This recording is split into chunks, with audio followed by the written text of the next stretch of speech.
Now that we've looked at a bunch of tools for adjusting color casts in Resolve, here are some recommendations and things that I've learned. When it comes to color casts, the very first thing that I reach for is my temperature and tint.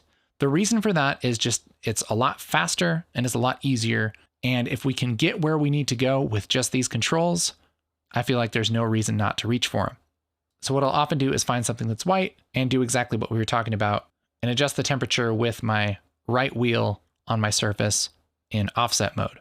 Again, this is the exact same thing as grabbing this little number here and moving it left and right. And often that's really all that is needed to balance something sufficiently.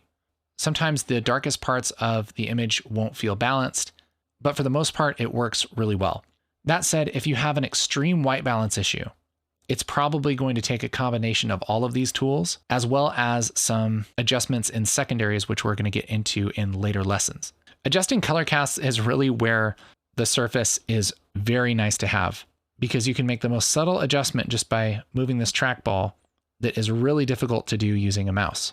Not to mention that you can do something like make your lift cool while at the same time pushing your gain warm, and you can get some really interesting results that way. The other thing you can do that is pretty detailed is you can use an effect called chromatic adaptation, which if you go to your effects under color, we have chromatic adaptation, and you can drop this onto any node. And here you can set your color temperature that you shot at and whatever color temperature you want it to be at. So if we shot at 5600 Kelvin, maybe we want this shoot at a cooler color temperature. We can take the color temperature down in our scene, and Resolve will do its very best job of guessing what that would look like if we shot this at a different Kelvin.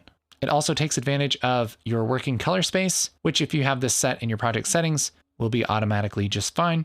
And you can make some good adjustments this way. It's a little bit more work to kind of throw this effect onto a node, and I have yet to kind of decide if this actually looks a lot better or not, but something to try. That said, my first go-to is the temperature and tint in the primaries wheels.